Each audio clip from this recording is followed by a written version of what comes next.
Okay, updated at job site, guys. And the whole parapet torn off. All this exterior wall torn off and replaced with plywood. This is all coming off. Metal studs are going in. The whole top's coming off also still. Yet to come off. Today. Morning. So we have the reinforcement tacked down and, well, better than tacked. Welded down. Plastic going in. As you can see, it's even sealing against the steel there. So that's awesome. We've got the rough in ready for plumbing inspection today. And color-coded it to make it easy to find the two systems. One is a grease trap system. It goes through grease traps and grease trap, and one goes directly to sewer.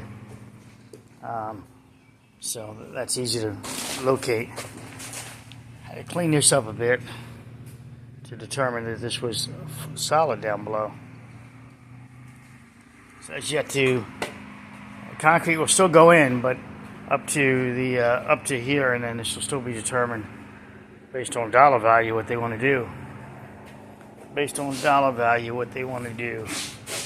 It's parted, it's divided on purpose.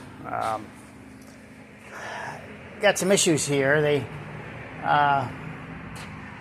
wanted the studs to go straight beyond this wall, but you can't because the floor joists are there.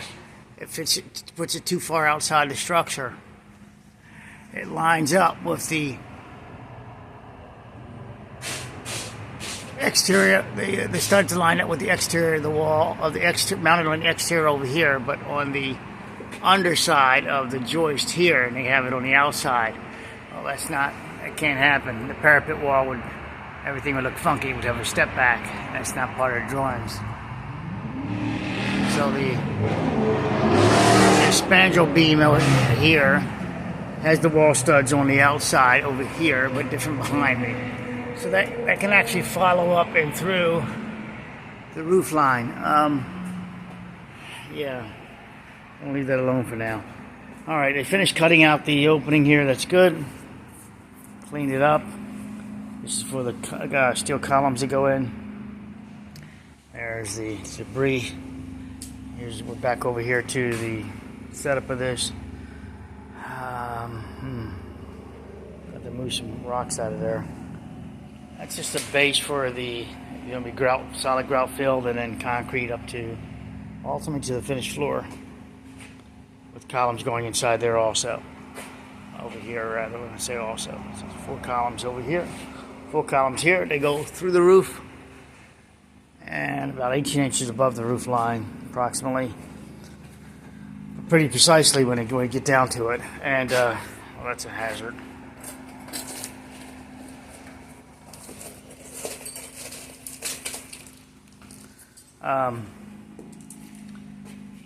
Grease trap was here. It's going exterior.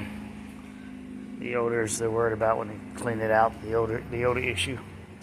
So we'll go through that wall, outside, and there we go. And we have the same problem here. There's a wood eye joist that won't allow the wall to be put to the exterior, nor here. So part of the plans show it going through the exterior. I didn't look at all of this. Still needs blocking. As you can see, daylight, and so this needs to be fully sistered. It needs blocking. That needs to be closed up at the corner. I see now that they have it open. Oh, great. So that's going to fail. I was trying to get that passed today. That's a fail. Okay. You leave them with instructions, and they do what they're going to do. Oh, this is a fail. Blocking should be all on that wall there. Fail. That's all open. Fail.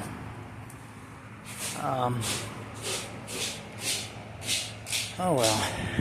Let's see if I can triangulate where the window goes for these people. There's a drive-up window that goes here.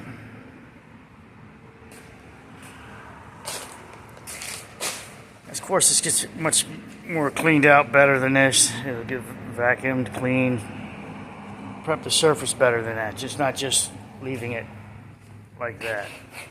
So it'll be brushed. More dirt, more fill will come out. Phil, he's always on the job. You always try to get rid of him. Get it, Phil? This is going to be interesting. The elevation is at the top of this metal. But there is no but. The elevation is the top of the metal. They wanted me to put concrete back there, but it's not happening. It's not happening. It should be insulation back there. It's the owner sometimes coming up with a little deviation of plans. And I'm not going to deviate. Oh, it's yet to be broken out, so it's got to be broken out.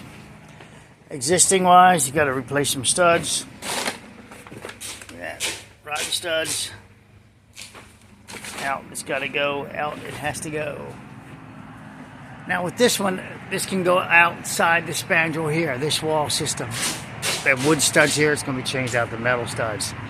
One of the issues is that the column here, it allows for 6x6 facing of studs here, but then on the last corner, it's got to change out to what looks to be like a 2-inch member. And then these go all the way up to the parapet. So there's a structural wall holding the parapet now. I'm going to have to temporarily support it while this outside structural wall comes down. And then the new wall goes in. With that said, we have metal studs on this wall already, which is great. And again, they go up so that they get a boxed beam, boxed header above it. And it will continue the load path up to the top of the parapet wall, which is got an exact number. I don't want to say here in case somebody triangulates where the job is. I don't want to teach them proprietary information. Yeah. So I wanted all this stuff to stay. When I came, it was all gone. It's part of my composite system I was making up. So I had to go with a different version of a composite system. As welding to the top of the steel. Welding to the top of the steel and creating this. And you do get a good parting line because of the steel. It will do it by default. And anybody that hates that, I get you. I dislike it also. It exists. We're also going to use 6x6 mesh. But it also exists if you look at punching shear products. I think they're a failure also. They put these the steel above the heads that has this like cross system, and it's supposed to design to give you greater resistance against punching shear. I just see it as departing the concrete apart, and I don't see the greater resistance, especially they don't add Nelson studs or anything in it to make it composite. They just let it, as we're doing here, it's going to rest on the steel. But this is redundant anyway, the steel is. This steel, because it just originally called for wire mesh. And we stepped it up to this steel in case the floor settles. It's pretty tight, but if the floor settles, I don't want any cracked tiles. The tiles are expensive. So, yeah, so you might wonder why is he putting tape in now? Well, because you weld, you just burn this stuff up. So he slides that under and afterwards. It'll just burn it up, burn the plastic up. The splatter will, and then just look real tacky as you try to patch multiple burn spots in the plastic. So you do that after. So clean this up, get the elevation right again, weld, and yeah, feed that in. Now on the outside wall it has insulation. Insulation 2 foot in minimum, and 3 foot down actually. It only required 2, but we went all the way down to the base, which is 3 feet. This is a piece of steel here. It's secured. It's unknown to me at this time how this is secured. I pulled on it with the back of a backhoe, and it did not want to say I'm free. So I'll get a better look at that. I've got a camera to look under there today to see how it's connected. A scope. I have a camera also that I can track with a beeper like they use for plumbing, to track these lines. Because I see this, but I have to confirm the whole job. So I see the pipes. All right, I see where you told me they go, but I don't know that they go there. So I don't know for sure that the top one, the orange one, is our grease waste GW. It's right here. It's a piece of piping right here. I don't know it to be sure that it goes. There it is there. So with my electronic, it's got a beeper on it. It can track it and I think it tracks here. And I don't know how it tracks that way, but I'll be able to track it and see which way it turns. Just don't know. Like, I don't know where that goes. That's just a pipe to me. This one's a floor drain, and that's a clean out. Initially, I thought this pipe goes this way. See the floor broken up? Goes this way exteriorly. So, exteriorly.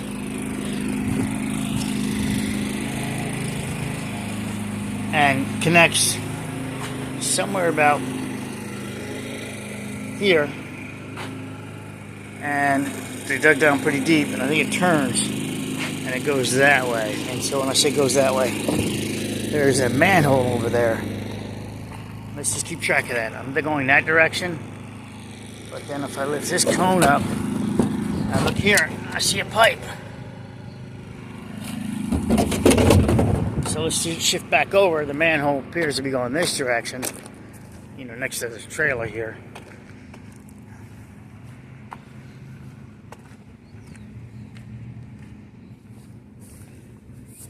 And you keep going, and I'm going to look left and right for a second here.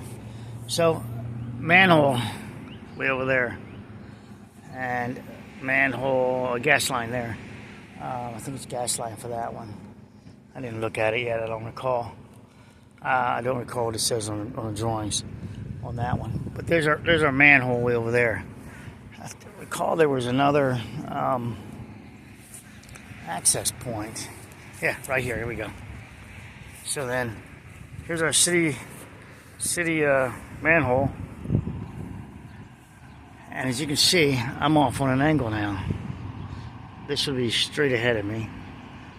Correction, right about here is about 90 degrees to the building, but over there. And if I do this, you see I'm just missing that cone. That's one cone, but it's the second cone. The one to the so there's a second cone to the right. Just missing the cone, unless they did another turn. And so, I can't stand this stuff. Look at this. I can't stand this. Look at that. What the hell is this? Can't stand these traps. These fucking death traps. Can't stand them. See all those cones? I put every last fucking cone out here to protect all the survey marks. All the survey marks. Paid for. And then they look how now. The cones seem to develop a relationship and all gather together. Because these lazy asses won't walk. I'm getting pissed now. These lazy asses won't walk the truck from here to the door. But these cones are here for a reason. Each one of those pins costs money. And they don't get it until they have to start paying for it, and then they get it then.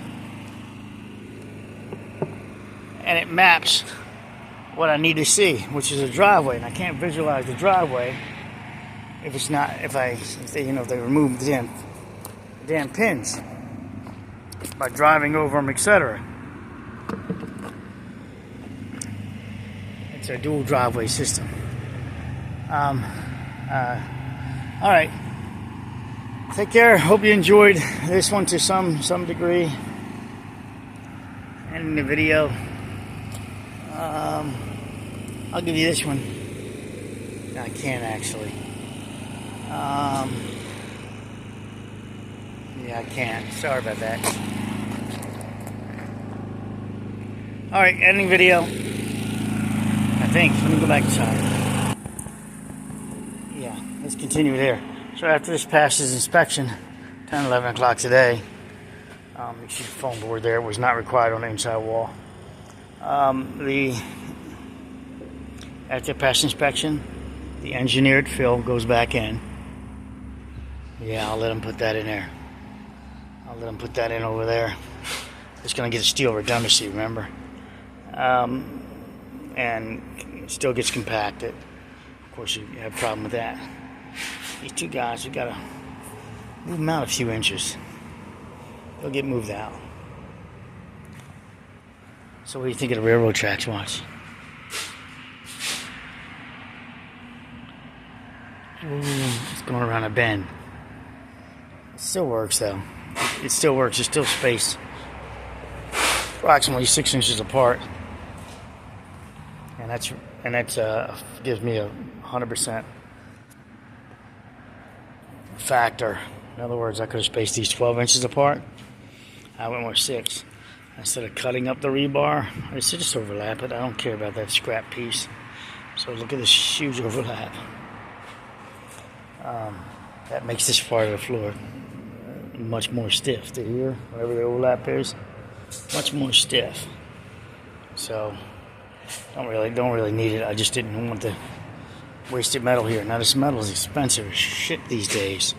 The steel for there, $2,500 plus for steel now. Yeah, welcome to the new world economy. All right, end the video, and hope you enjoyed it.